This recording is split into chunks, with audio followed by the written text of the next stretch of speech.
जय हिंद साथियों, कैसे आप सभी साथियों। अब आपकी यूपी पुलिस कांस्टेबल की जो परीक्षा है 17 और 18 तारीख को होने वाली है। 17 और 18 तारीख को दो दो पालियों में आपकी परीक्षा होगी। तो अब आपकी परीक्षा में सिर्फ और सिर्फ एक सप्ताह का समय बचा हुआ है। तो एक सप्ताह में आप किस तरह से तैयारी कीजिए कि आपका सिलेक्शन जो है 100% आप श्योर हो जाओ कि हाँ भाई मेरा सिलेक्शन पक्का है। आपको किस सब्जेक्ट पर कितना ध्यान देना है, किस तरह से पढ़ाई करनी है, इन सारी बातों पर आज के सेशन में हम लोग चर्चा करेंगे। तो आप लोग सेशन को अंत तक जरूर देखिएगा ताकि आपकी सारी चीजें क्लियर हो पाए कि आपको किस सब्जेक्ट पर कितना ध्यान देना है, किस तरह से स्टडी करनी है। एक होती है स्टडी करना और एक होता है स्मार्ट तरीके से स्टडी करना। तो अब समय है स्मार्ट स्टडी करने का। जितने भी विद्यार्थी कंपटीशन में हैं 48 लाख लगभग, इन सभी से आगे निकलना। इन सभी से आप कैसे आगे निकल सकते हैं? सिर्फ और सिर्फ स्मार्ट स्टडी से और लगातार अपनी मेहनत से। तो देखिए आज हम लोग देखेंगे कि किस सब्जेक्ट पर आपको कितना फोकस करना है, किस सब्जेक्ट से क्या क्या चीजें इंपॉर्टेंट है वो आपको पढ़नी है। तो देखो जैसे हम बात करें, सबसे पहले यदि हम लोग बात करें हिंदी की कि आपको हिंदी में कौन कौन सा टॉपिक पढ़ना है, तो हिंदी में एक आपको पढ़ना है। सबसे पहले आप पढ़ेंगे वर्णमाला।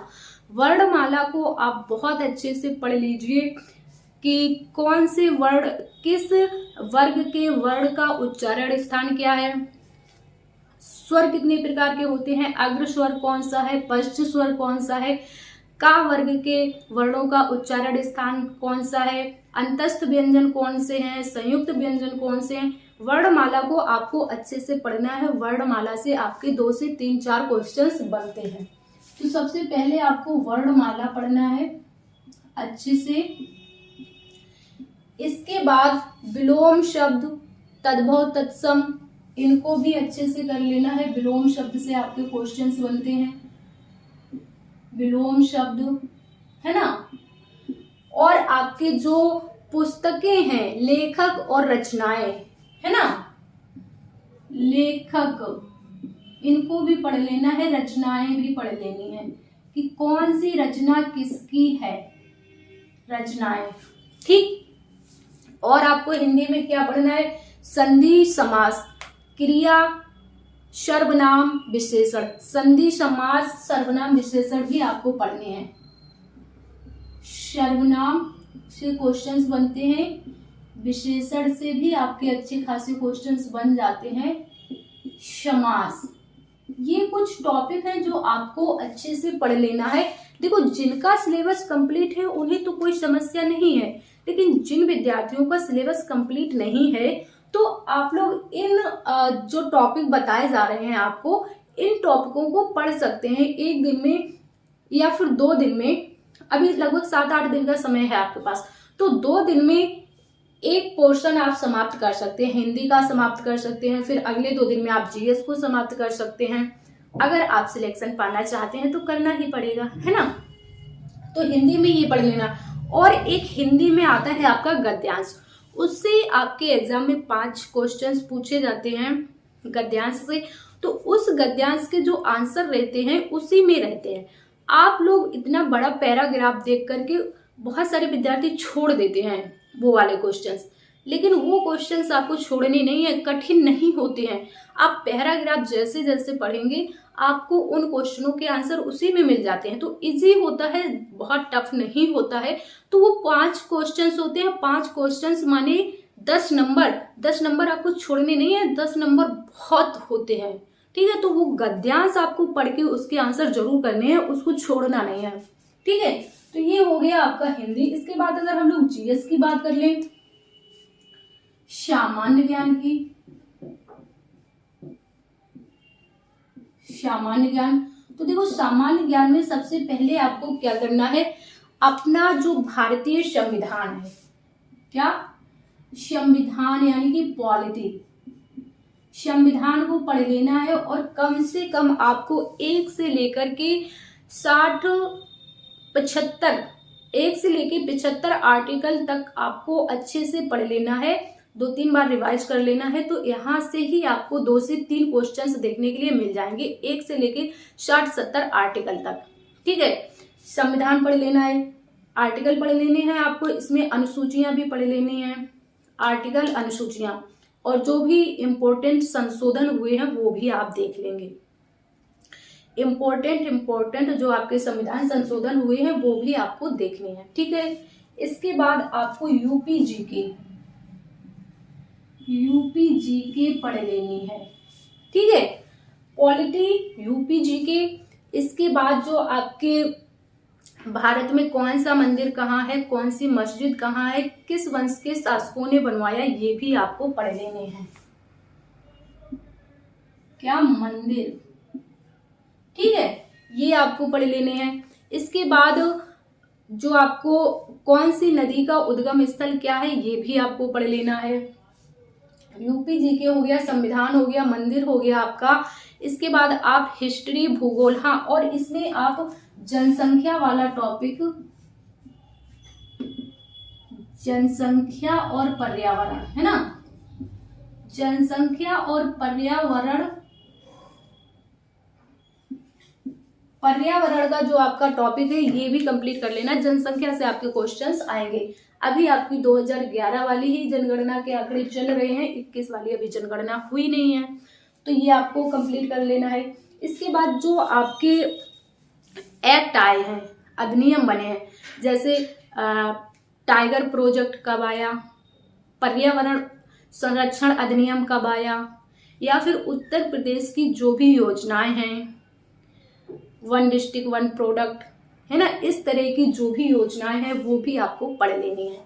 तो ये कुछ महत्वपूर्ण टॉपिक है जो आपको सामान्य ज्ञान में पढ़ लेना है। अब बात करें यदि हम लोग मैथ्स की, तो मैथ्स में आपको क्या क्या पढ़ना है। देखिए, सबसे पहले आपको मैथ्स में क्या होता है, नंबर सिस्टम से आपको पढ़ लेना है। नंबर सिस्टम चैप्टर से आपके 2 से 4 से 5 क्वेश्चंस देखने के लिए मिल जाएंगे सिर्फ नंबर सिस्टम से। इसके बाद आपका जो प्रतिशत होता है, प्रतिशत वाले चैप्टर को अच्छे से देख लेना है। दशमलव वाले, दशमलव और भिन्न, इसे पढ़ना है आपको। इसके बाद साधारण ब्याज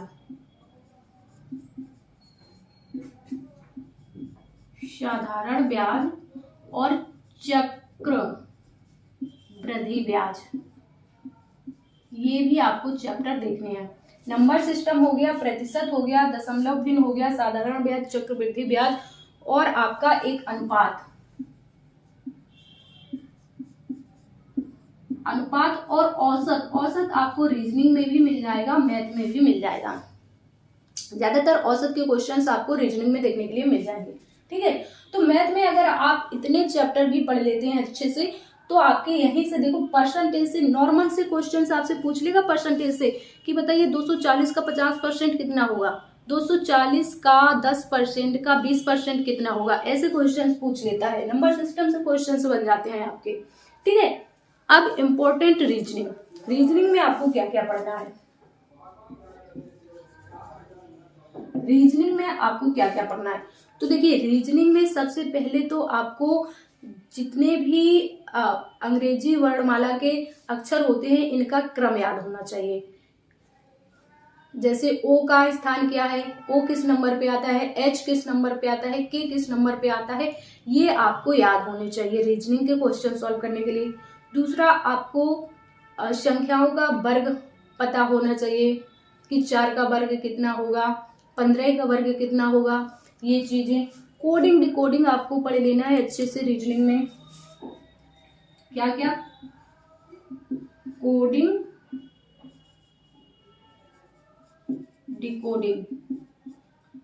डिकोडिंग पढ़ लेना है आपको, और इसमें अंग्रेजी वर्णमाला अच्छे से तैयार कर लेनी है कि मतलब वो किस लेटर का कौन सा नंबर है, किस लेटर का कौन सा नंबर है, ये आपको पढ़ लेना, कोडिंग डिकोडिंग पढ़ लेना है। और जो आप इसमें जीएस में राजधानी और यहाँ के सीएम और गवर्नर, इसके बाद देश मुद्रा राजधानी, ये आपका इसमें जो ये राजधानी देश मुद्रा है, ये इसमें आपको जीएस के कुछ टॉपिक आपको रीजनिंग में भी देखने के मिल जाएंगे। जो असमानता वाला होता है ना, असमानता, गलत हो गया देखो,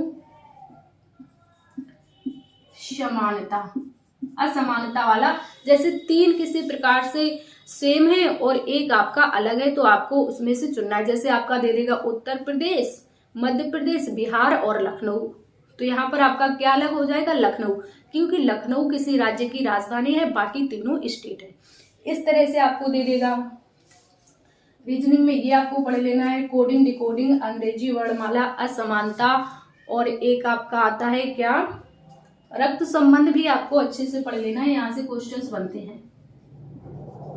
रक्त संबंध, इसमें आपका 1-2 तो सिंपल से क्वेश्चंस दे देगा कि ए बी का भाई है, बी सी की बहन है, डी ए का पति है, इस तरह से। और दूसरा एक आपको दे देगा तस्वीर की ओर इशारा करते हुए, इंगित वाले प्रश्न, कि राधा एक तस्वीर की तरफ इशारा करके कहती है कि वह मेरे पिता के दादा के इकलौते पुत्र का पुत्र, इस तरह से। तो वो भी आपको कंफर्म कर लेने हैं, ठीक है। ये हो गया रीजनिंग में। दिशा परीक्षण हो गया, जहां से आपके ज्यादा, हाँ, और सिटिंग अरेंजमेंट से क्वेश्चंस आपके बनते हैं रीजनिंग में।